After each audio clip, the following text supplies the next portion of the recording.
میں تمہارا اعتراض دور کرنے کی کوشش کروں گا۔ فوزیہ بیگم تو خیر یادداشت کھو بیٹھی تھی۔ ان کے گھر والوں کا کیا ہوا؟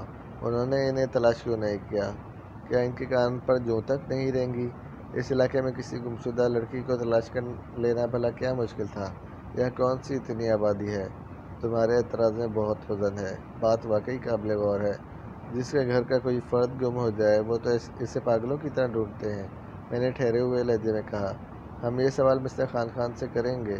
کہیں ایسا تو نہیں کہ فوزیہ بیگم کے گھر کے افراد انہیں تلاش کرتے ہوئے محل تک آئے ہوں لیکن مسٹر خان نے انہیں چھپا لیا ہو اور ان لوگوں کو بتایا ہی نہ گیا ہو کہ انہیں بھی ایک نوجوان لڑکی ملی ہے؟ لیکن بھلا انہیں ایسا کرنے کی کیا ضرورت تھی؟ وہ لڑکی ان کے گھر والوں کو لوٹا کر رشتے کی بات کر سکتے تھے۔ ہاں بات ٹھیک ہے، لیکن فوزیہ بیگم کا معاملہ حد درجے عجیب و غریب ضرور ہے، اور ہو نہ ہو ہاتھ والا معاملے کا تعلق بھی ان سے ہے۔ ہم بہت دور نکل آئے، یہاں تک کہ جنگل کی حدود شروع ہو گئی۔ ایسے میں میری پینسل ٹارچ کی روشنی ایک سیاہ رنگ کے کڑے پر پڑی۔ ایسے کڑے ہم نے سادھو قسم کے لوگوں کو پہنے اکثر دیکھا تھا۔ میں اس کے قریب گیا۔ عام سا کڑا ہے، اس کی کیا اہمیت ہے؟ آگے چلیے، ہو سکتا ہے یہ ہمارے کام آ جائے، میں نے بڑبڑانے کے انداز میں کہا اور جھک کر اسے اٹھا لیا۔ دوسرا لمحہ حیران کن تھا۔ کڑے کے کچھ حصے پر تازہ خون لگا ہوا تھا۔ یہ خون اب میرے ہاتھ پر لگ چکا تھا۔ بالکل تازہ خون، میرے منہ سے نکلا۔ اور یہ کسی جانور کا بھی ہو سکتا ہے، اخلاق نے خیال ظاہر کیا، لیکن آس پاس خون کے قطرات موجود نہیں ہیں۔ البتہ جس جگہ سے کڑا اٹھایا ہے وہاں ضرور خون کا نیم دائرہ سا بنا ہے، گویا خون کڑے پر پہلے ہی لگ چکا تھا۔ یہ زمین پر بعد میں گرا۔ آفتاب نے جلدی کہا۔ ہاں تمہارا خیال ٹھیک ہے، میں بولا اور زمین پر اکڑوں بیٹھ کر نیم دائرے کا جائزہ لینے لگا۔ ایسے میں اشفاق کی کپکپاتی آواز سنائی دی۔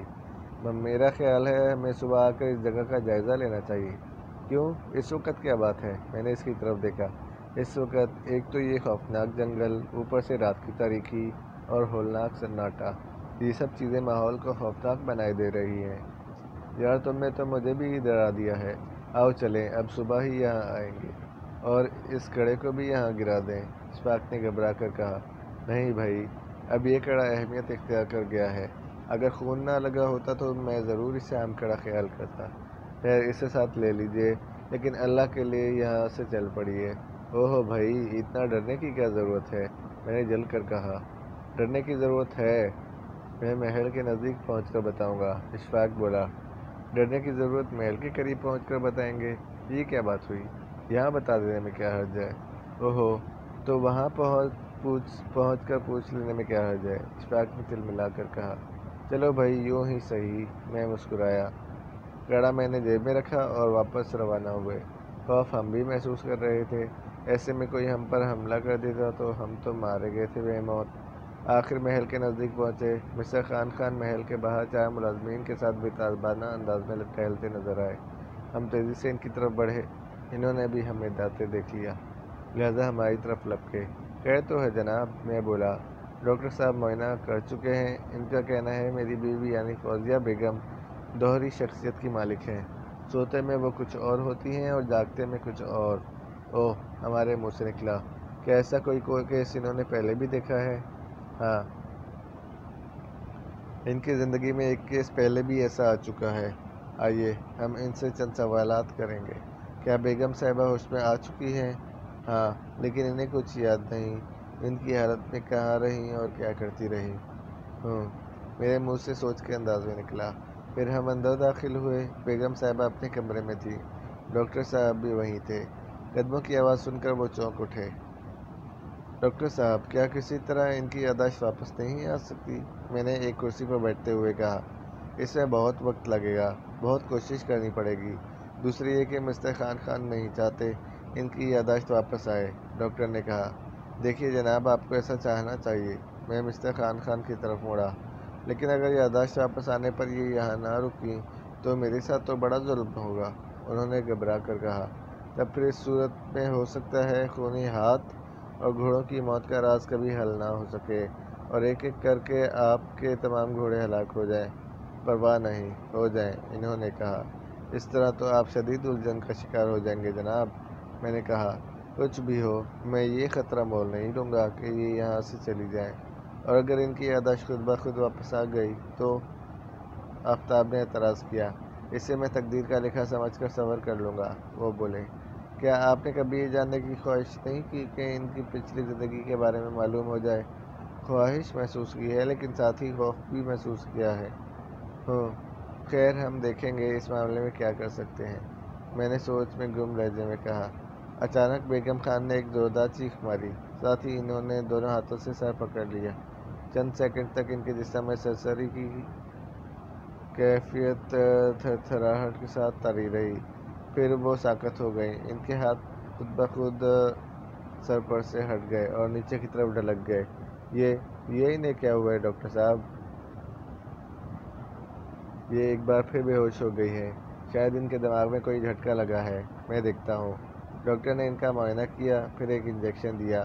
15 منٹ بعد فوزیہ بیگم نے پھر آنکھیں کھول دیں اور حیرت زدہ انداز میں ادھر ادھر دیکھنے لگی۔ اچانک ان کے منہ سے نکلا، میں کہاں ہوں؟ تم میرے پاس ہو بیگم، اپنے محل میں، مسٹر خان نے گھبرا کر کہا۔ آپ کون ہیں اور کیسا محل؟ ہم سب نے چونک کر ان کی طرف دیکھا، پھر ہماری نگاہیں ڈاکٹر کی طرف اٹھ گئیں۔ ان کی آنکھیں حیرت اور دلچسپی کے عالم میں پھیل گئی تھیں۔ یہ کیا ہوا ڈاکٹر؟ مسٹر خان بھرائی ہوئی آواز میں بولے۔ مہربانی فرما کر خاموش رہیے، ڈاکٹر نے ہاتھ اٹھا کر کہا۔ سب لوگ بیگم فوزیہ کی طرف دیکھ رہے تھے۔ آپ لوگ کون ہیں؟ میرے گرد کیوں جمع ہیں؟ ہٹیے، مجھے اپنے گھر جانے دیجیے۔ گھر؟ مسٹر خان کے منہ سے نکلا۔ ہاں، گھر جہاں میرے اپنے رہتے ہیں۔ یہاں تو ایک چہرہ بھی جانا پہچانا نظر نہیں آ رہا۔ یہ تم کیا کہہ رہی ہو فوزیہ؟ میری طرف دیکھو۔ فوزیہ؟ کون فوزیہ؟ میرا نام دردانہ ہے، اس نے بنا کر کہا۔ اف اللہ، یہ کیا ہو رہا ہے؟ مسٹر خان نے گھبرا کر کہا۔ مسٹر خان، ذرا صبر کیجیے، ڈاکٹر صاحب نے کہا، پھر فوزیہ سے بولا۔ آپ کا گھر کہاں ہے؟ گھر کہاں ہے؟ یہ میں کس طرح بتا سکتی ہوں جب تک یہ معلوم نہ ہو جائے کہ میں کہاں ہوں؟ آپ مسٹر خان کے محل میں ہیں۔ اوہ، اب میں سمجھی۔ خان کے بارے میں میری ماں ذکر کرتی رہتی ہے۔ محل ہمارے گھر سے 3-4 کلومیٹر دور ہے۔ اس کا مطلب ہے آپ کا گھر یہاں سے 3-4 کلومیٹر دور ہے؟ ہاں، میرا خیال ہے میں اپنے گھر تک پہنچ سکتی ہوں۔ تو پھر چلیے، ابھی چلتے ہیں، ڈاکٹر نے کہا۔ کیا غضب کر رہے ہیں ڈاکٹر؟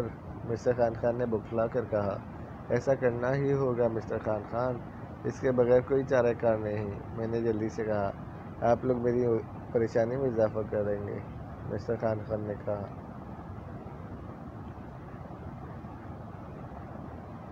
تقدیر کا لکھا ہو کر رہے گا۔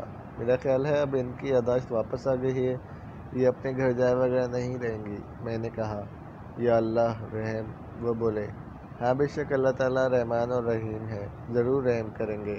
آئیے ہم انہیں ان کے گھر لے چلیں، میرا دل ڈوبا جا رہا ہے۔ حوصلہ نہ ہاریے جناب، ہمت کریں، ڈاکٹر نے کہا۔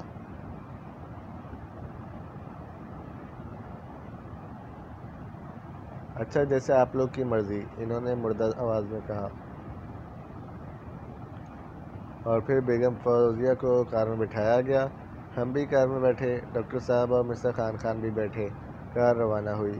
اب آپ اپنے گھر کا راستہ بتاتی جائیے، ڈاکٹر بولا۔ اچھی بات ہے، میں 1-2 بار محل کی طرف پہلے بھی آ چکی ہوں، اس لیے یہ راستہ میرے لیے انجانا نہیں ہے۔ یہ اور اچھی بات ہے، ڈاکٹر نے مسکرا کر کہا۔ کار 10 منٹ تک چلتی رہی، آخر فوزیہ نے چلا کر کہا، اس بستی میں میرا گھر ہے۔ کار بستی میں داخل ہوئی۔ بستی کے لوگ پہلے ہی کار کو دیکھ کر دائیں بائیں کھڑے ہونے لگے تھے۔ یوں بھی یہ مسٹر خان کی کار تھی، وہ سب انہیں دیکھ کر بادب ہو گئے۔ پھر ایک لمبا چوڑا بوڑھا آدمی دوڑتا ہوا ان کی طرف آیا اور نزدیک پہنچ کر رکتے ہوئے بولا، ہمارے ایسے نصیب کہاں کہ آپ تشریف لائیں، آج کا دن ہمارے لیے عید کا دن ہے۔ اسی وقت دروازہ کھلا اور فوزیہ یکدم باہر آتے ہوئے چلائی، بابا، تمہیں کیا ہو گیا ہے؟ تم میری طرف دیکھ ہی نہیں رہے ہو۔ فوزیہ کی آواز سن کر بابا اچھل پڑا۔ ان کی آنکھیں حیرت اور خوف اور خوشی سے پھیل گئیں، پھر وہ چلا اٹھا، دردانہ کی ماں، دیکھو، ہماری دردانہ آ گئی ہے، ہماری کھوئی ہوئی دردانہ مل گئی ہے۔ اس کی آواز بستی میں گونج اٹھی۔ جلد ہی بھاری جسم کی ایک عورت گرتی پڑتی اور روتی کار کے پاس آ گئی۔ میری بچی، وہ چلائی۔ ماں، کیا ہو گیا ہے تمہیں؟ دردانہ نے حیران ہو کر کہا۔ ماں نے آگے قدم بڑھایا اور اسے اپنے جسم کے ساتھ چمٹا کر زور زور سے رونے لگی۔ اوہو، کیا ہو گیا ہے ماں؟ کیوں رو رہی ہو؟ کیا مطلب؟ یہ تم کیا کہہ رہی ہو؟ اتنے عرصے کی گم ہوئی آج ملی ہو اور تم کہہ رہی ہو کیا ہو گیا ہے؟ تو میں گم ہو گئی تھی۔ ہاں، پورے 4 سال گزر گئے تمہیں گم ہوئے ہوئے۔ 4 سال؟ یہ تم کیا کہہ رہی ہو؟ پوچھ لو اپنے باپ سے، ان سب لوگوں سے جنہوں نے تمہیں ڈھونڈنے میں دن رات ایک کر دیا تھا۔ تو کیا آپ لوگ ڈھونڈتے ہوئے محل تک نہیں پہنچے تھے؟ میں نے پریشان ہو کر کہا۔ محل تک کیوں نہ پہنچتے؟ ہم تو محل سے بھی نہ جانے کتنا آگے اور ادھر ادھر ہو آئے تھے۔ اور کیا محل والوں سے نہیں پوچھا تھا کہ کوئی لڑکی تو ادھر نہیں آئی؟ پوچھا تھا، مجھے اچھی طرح یاد ہے۔ میں نے محل کے دروازے پر کھڑے بڑی بڑی مونچھوں والے سے پوچھا تھا۔ اس نے صاف کہہ دیا تھا کہ نہیں، اس طرف دردانہ نام کی کوئی لڑکی نہیں آئی، اس لیے کہ اس نے تو اپنے بارے میں کچھ بتایا ہی نہیں تھا۔ مسٹر خان نے جلدی کہا۔ کیا مطلب؟ کیا یہ محل میں پہنچ گئی تھی؟ دردانہ کی ماں نے چیخ کر کہا۔ ہاں، ہم نے انہیں محل کے دروازے پر بے ہوش پایا تھا، ہم اٹھا کر اندر لے گئے۔